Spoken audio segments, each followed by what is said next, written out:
મધ્ય પૂર્વમાં છેલ્લા 24-25 દિવસથી ભયાનક જંગની સ્થિતિ છે અને આ તમામની વચ્ચે અમેરિકી રાષ્ટ્રપતિ ડોનાલ્ડ ટ્રમ્પના 48 કલાકના અલ્ટિમેટમને ઈરાને નેસ્તનાબૂદ કરી દીધું છે. કોઈ જવાબ આપ્યો નથી.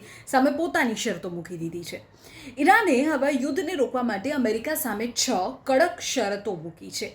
આ શરતો કઈ છે તેની વાત કરવી છે, પણ એ પહેલાં આપણે કહી દઈએ કે દુનિયાના સૌથી મહત્વના દરિયાઈ માર્ગ સ્ટ્રેટ ઓફ હોર્મુઝને ખોલવા માટે ટ્રમ્પે હુંકાર કર્યો હતો કે જો 48 કલાકમાં રસ્તો નહીં ખુલે તો ઈરાનના પાવર પ્લાન્ટ્સને નેસ્તનાબૂદ કરી દેવાશે.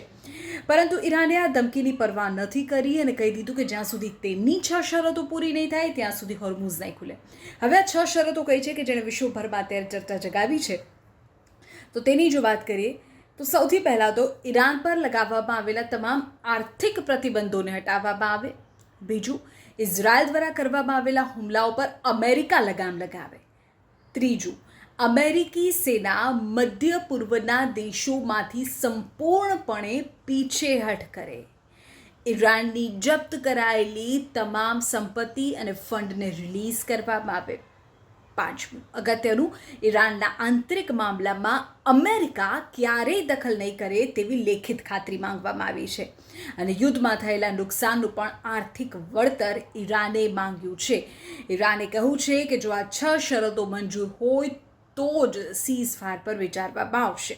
આંતરરાષ્ટ્રીય મીડિયા રિપોર્ટ્સ તો એવું પણ કહે છે કે ટ્રમ્પ અત્યારે મોટી મુશ્કેલીમાં મુકાયા છે. એક તરફ નાટો દેશ છે કે જેમણે આ યુદ્ધમાં સીધા જોડાવાની ના પાડી દીધી છે, તો બીજી તરફ જેરેડ કુશનર જેવા નેતાઓ છે કે જે હવે મધ્યસ્થીના રસ્તા શોધી રહ્યા છે.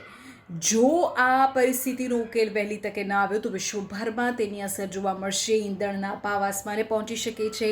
ગુજરાતના ઉદ્યોગો પર માઠી અસર પહોંચી શકે છે. એક તરફ અત્યારે અફવાઓનું બજાર તો ચાલી જ રહ્યું છે. ઘરની બહાર નીકળતા જ જે પેટ્રોલ પંપ તમને દેખાય ત્યાં કતારો લગાવેલી લોકોની જોવા મળશે. પણ હવે જોવાનું એ રહેશે કે આ પરિસ્થિતિનો અંત ક્યારે આવે છે. શું ટ્રમ્પ ઈરાનની આ શરતો સામે ઝૂકે છે? ઈરાન નમતું ઝૂકે છે કે મધ્ય પૂર્વમાં કોઈ મોટી સૈન્ય કાર્યવાહી થાય છે?